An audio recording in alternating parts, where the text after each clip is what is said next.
Tonight, there is an evacuation alert in Barkerville as the number of fires in northern BC are rapidly increasing. Plus, in light of 2 recent river rafting incidents, local authorities are urging people to be safe on the water this summer. And it's the 5th year of the Spirit of the North Foundation's Copper Project.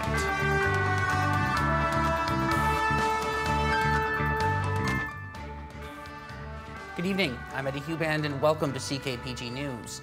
Our top story tonight, Barkerville is under an evacuation alert and a portion of Wells is under an evacuation order. The alert and the order were issued late last night due to the lightning-caused 70-hectare Barkerville Cornish Mountain wildfire, which is listed as out of control. Cheryl Jan reports in tonight's top story. Barkerville was founded in 1862 as a gold mining town, and since then it has become an historical site. Today, it is under threat. Can't replace it. It's very few mining towns that are on its original location, the original streets you can walk that they did in the 1800s, and we really, it would be a jewel to lose. And so right now we're just being cautious, and we're thankful for the support we've been given by BC Wildfire. They were all over our airport yesterday, helicopters and planes and lots of activity. So they're there, and we're confident that they'll manage this as best they can. That was the reaction from the head of the Barkerville Historical Trust about one of the most significant heritage sites in the province when learning it was under threat from wildfire caused by lightning. An evacuation alert was issued late last night. We flooded resources to that fire in particular, as well as some of the others in that area, and we continue to resource it today with crews, helicopters, and there's air tankers on it, really, as we're on this news conference right now. The same holds true for the district of Wells, while the alert was upgraded to an order for the mine site. But the challenges in tackling that fire. The area is pretty steep terrain and a lot of dead and down. You know, the proliferation of aging trees, variety of, spruce budworm, fir bark beetle, you name it. We've got all those things in that area. And so difficult areas to harvest and get the fiber out of there. And Mother Nature is now going to take its course, and so monitoring it closely, concerned, of course. Another challenge is the fact there is limited access to get in and out of those 2 communities other than Highway 26. There is, however, the Purdon Connector, as it's called. You go up to Bower and Lakes and up the Purdon Connector, so you can get out that way. We have been trying to get that secondary road improved to the point where it's more reliable to take people out, but I would suggest that if we were pushed to get people out, we got in that type of jam, we would see that something happens and sure they could get out. The BC Wildfire Service notes roughly 22 fires started by lightning in the Caribou alone over the past 24 hours. Cheryl Jan, CKPG News. And with more on the wildfire front, we bring in Adam Burles to give an update on what's going on in our region. So, Adam, as of right now, what is the exact number of fires that are currently active? So when I last looked, it was 151. That's across the entire province, not in the Prince George Fire Centre, but that's 151 across the province, including the northeast and down in some of the southern interior. But the majority of the fire activity in our province right now is focused in the Caribou region and in the northeast. Also, some good news in the northeast over the last 24 hours or so. They've been getting quite a bit of rain up there, Fort Nelson area, so that's good on their front because that rain is certainly needed and it will be helping the fire situation up there, but not so much down in the Barkerville-Quesnel area.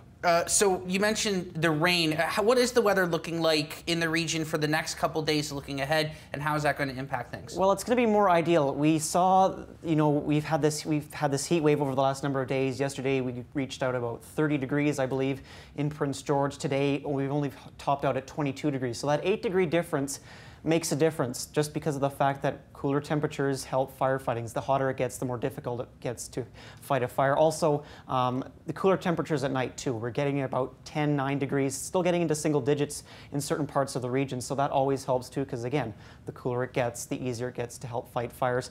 And just because of the fact of calmer winds as well. If you have really strong winds like we saw with that cold front moving in with that lightning storm that created all those fires in the Wells-Barkerville region, that doesn't help matters, but calmer winds are on the forecast too. And just quickly, I wasn't sure if we had some sort of audio mix-up.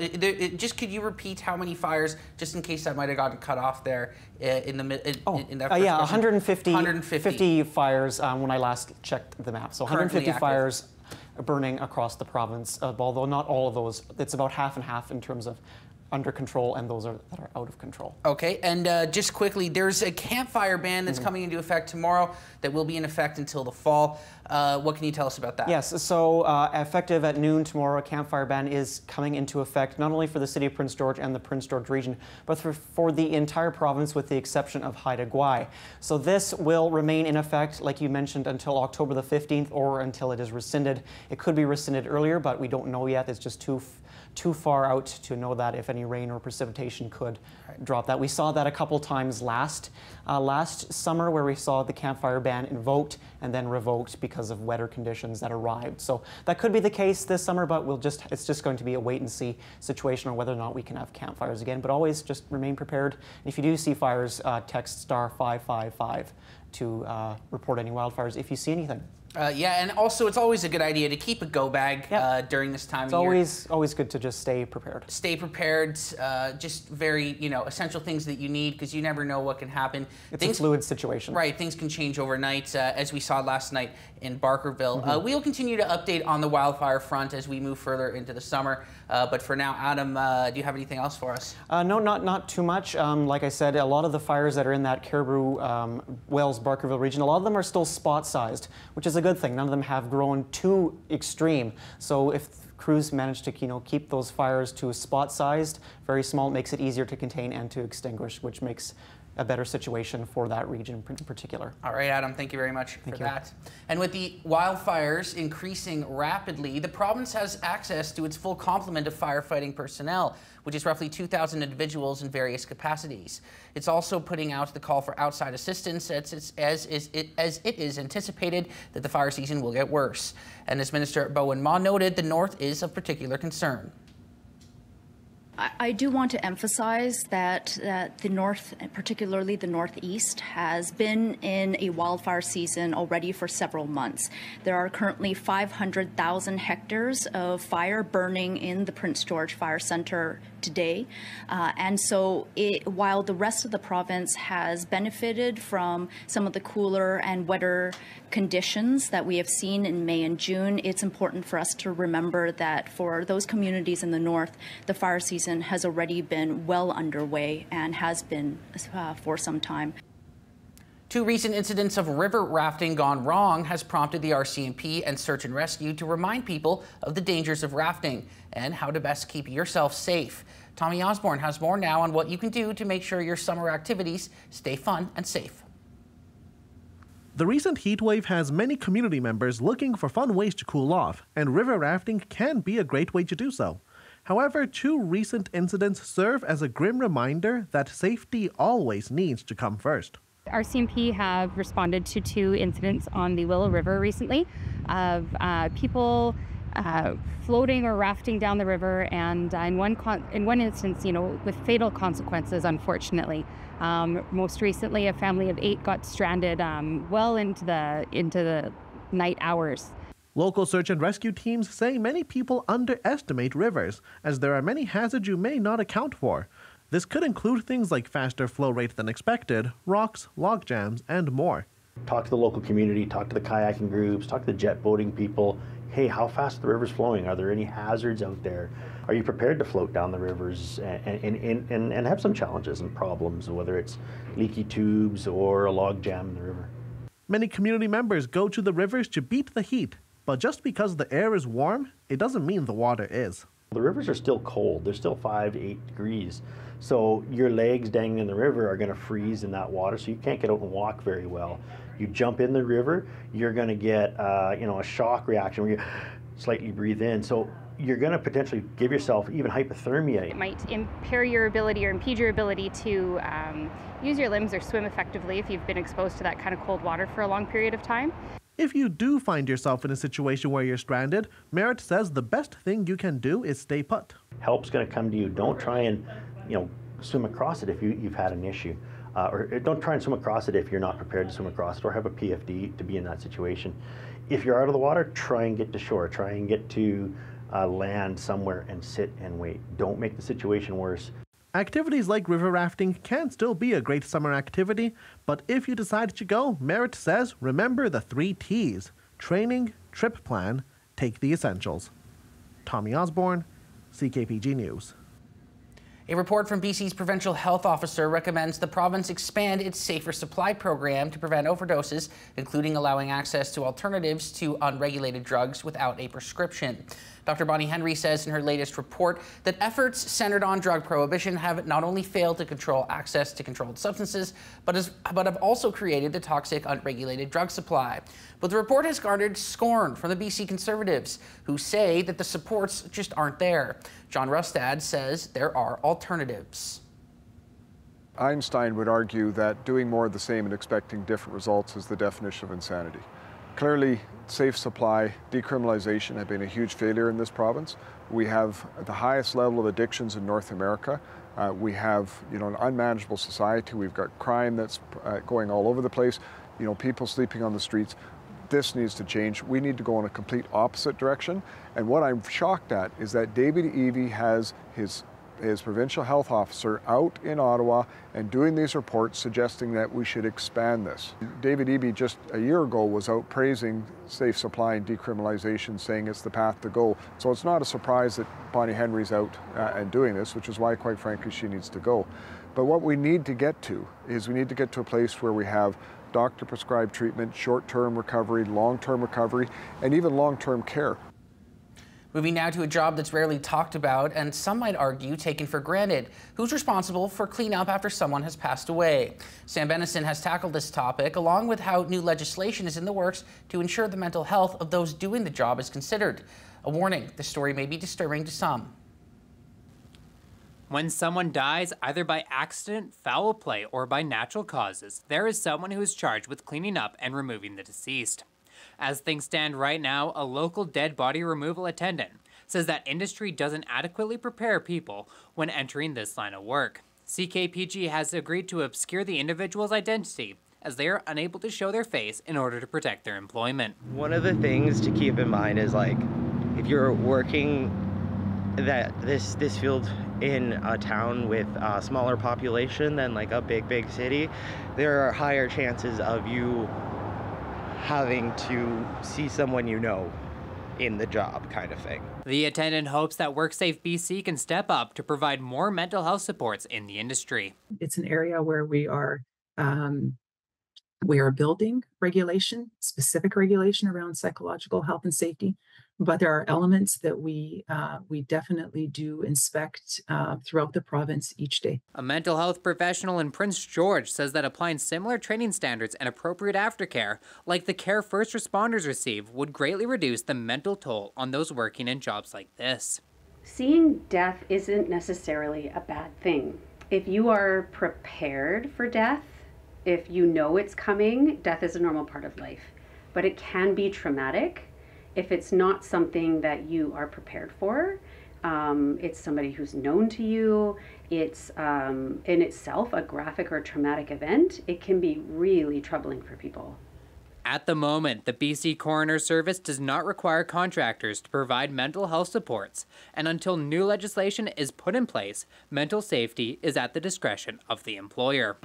If it has to be company built in, having a counselor service line that you can call as an employee when you are in distress. Sam Bennison, CKPG News. The Spirit of North Healthcare Foundation is in its 5th year of the Copper Project, where proceeds of sales from a new home go directly to support healthcare in northern BC. Adam Burles has more. It's a chance to own a brand new home and also provide support to healthcare in northern BC. The Copper Project benefits the Spirit of the North Healthcare Foundation, as net proceeds from the sale of this home go directly to support healthcare in the north. An open house was held on Thursday to show off the house, as well as bring awareness to the project. We're doing an open house. We're trying to bring the public in, anybody that's actively looking to purchase a home, the realtors, everybody. Come and check out the Copper Falls Project House. We have a barbecue going on. We have free ice cream this afternoon for the kids, free barbecue right now. You can enter to win a $100 Earl's GC as well as a big wine basket. We're just really trying to bring awareness to the Copper Falls Project. The house is located at 7208 Hillview Road up in the heart, and over 50 different partners from the community along with Copper Falls are involved in the project. So Brent and Jeff from the Copper Falls Custom Homes, they rally. There's over 50 different contractors, businesses here in Prince George that all come together. They donate materials, they donate time. Everything is much less than it would normally cost. So that way, when they sell the home, the net proceeds of the house goes to Spirit of the North Healthcare. Since the Copper Project started, over $450,000 has gone to support vital medical equipment at UHMBC. It's a fabulous project. I know last year they raised $140,000 from the sale of the home last year. So that's big money, and it makes a huge difference in our community. According to Spirit of the North, 2023's contributions from the Copper Project have supported the acquisition of infusion pumps, bolstered the regional cardiac strategy, as well as advancing other key areas in healthcare in the North. Adam Burles, CKPG News. The 11th annual Cougars Alumni Charity Golf Tournament set a new record as more than $240,000 were raised. This is by far the most the tournament has raised, as Spirit of the North says it's typically around $100,000. Since the tournament began 11 years ago, close to $1 million have been raised to build and upgrade a cardiac care unit at the University Hospital of Northern BC. Thanks to the funds raised, the cardiac care unit has opened, but fundraising continues as there are still many upgrades to be done before Prince George has a full care unit to handle all cardiac situations. Once you've had a cardiac event, the clock is ticking, and we need to get these people treatment and help as soon as possible. Right now, if you have, a severe cardiac episode in Prince George, you're being flown to Vancouver, Kelowna, Victoria. So the time is of essence, and the more ability we have to help here and have the equipment here and the specialists here, the better chances we have to survive. The lowest gas price in Prince George is sitting at $1.62.9 per litre at Costco. The lowest price in the province right now is in Chilliwack at $1.60.9 per litre. Manitoba currently has the lowest fuel prices on average in the country at $1.42.3 per litre, while BC has an average price of $1.75.1 per litre.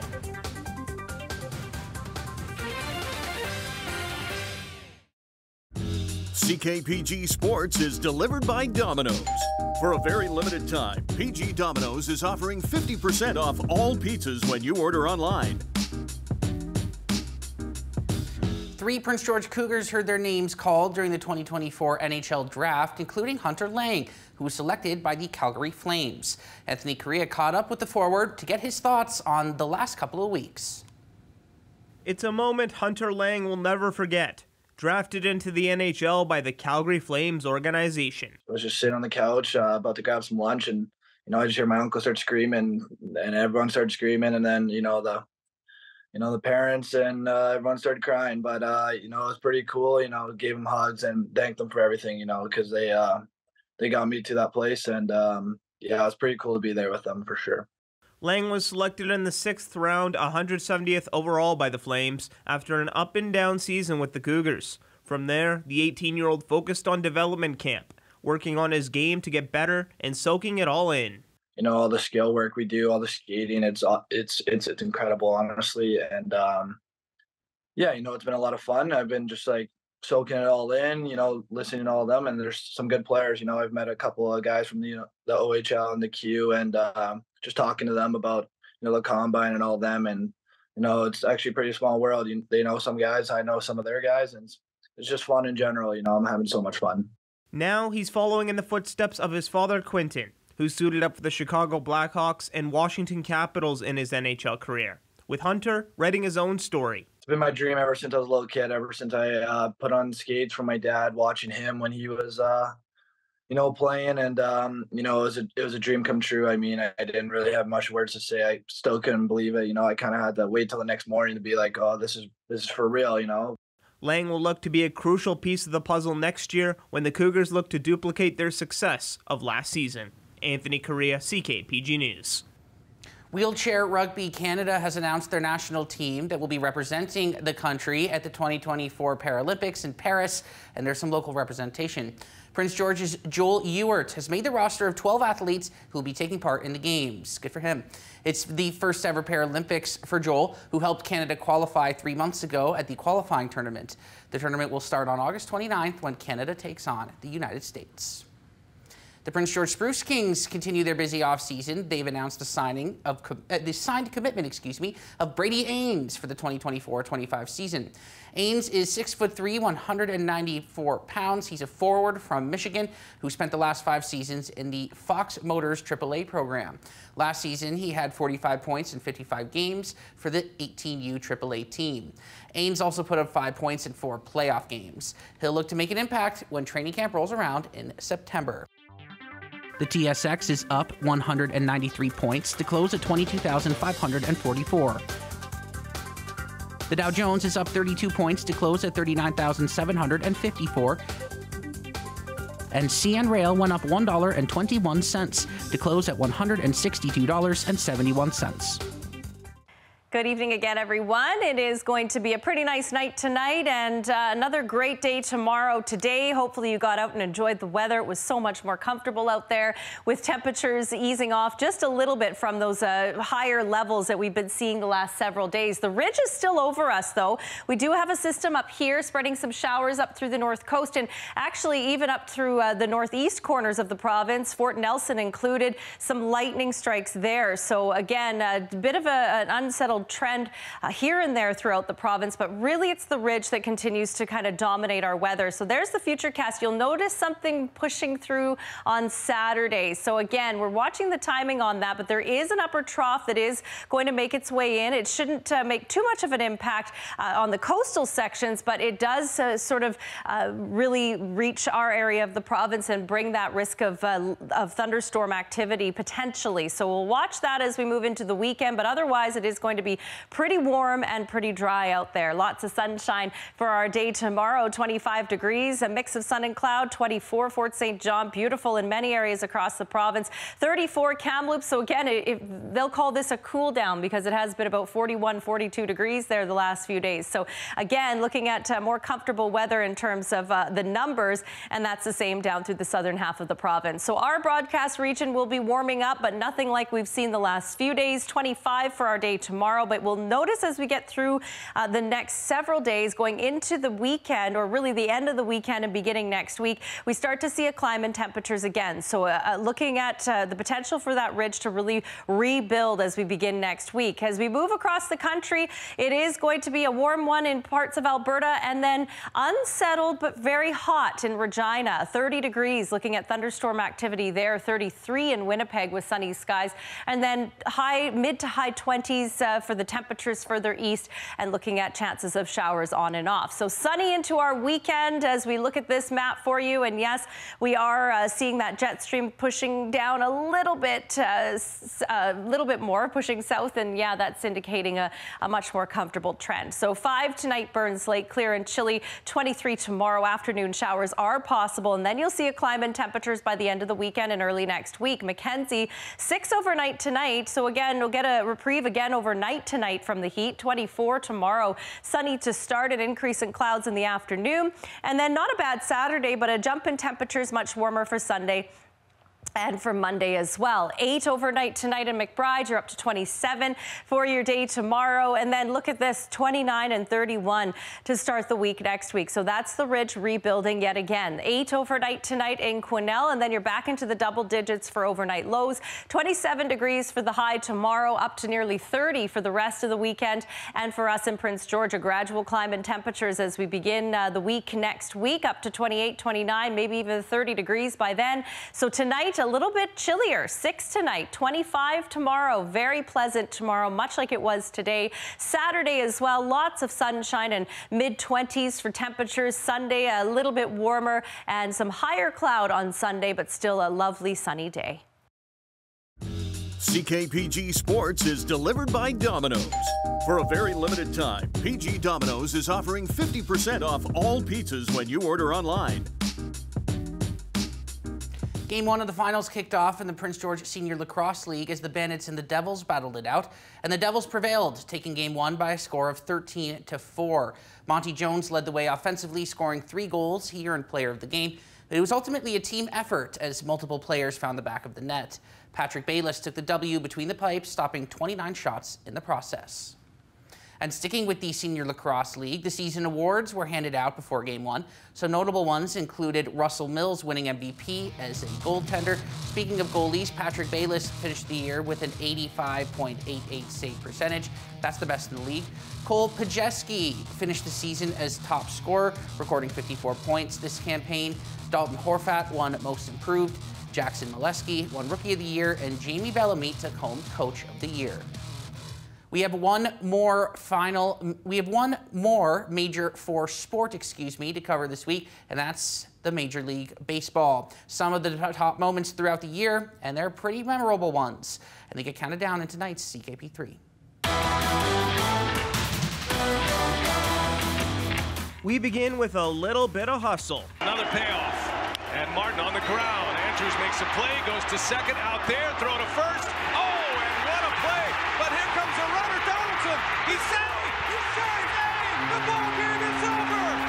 The Blue Jays are moving on to the ALCS.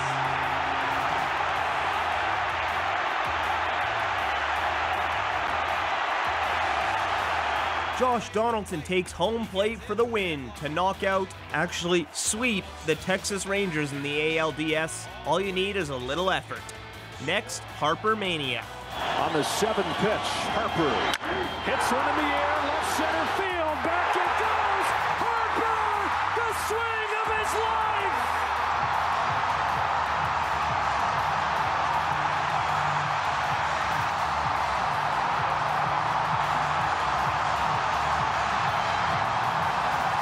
Bryce Harper with the go-ahead 2-run shot in front of the Phillies fans. This guy is scary when it comes to clutch moments in the playoffs.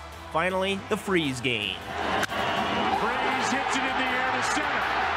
We will see you tomorrow night.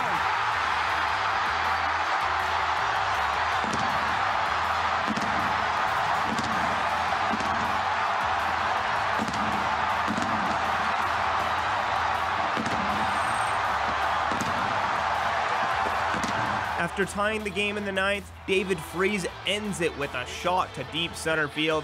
And guess what happened tomorrow night? The Cardinals won the 2011 World Series as Freese takes top spot tonight's CKP3. That's all for tonight, folks. Thanks so much for joining us as always, and we will see you tomorrow. Have yourselves a great night.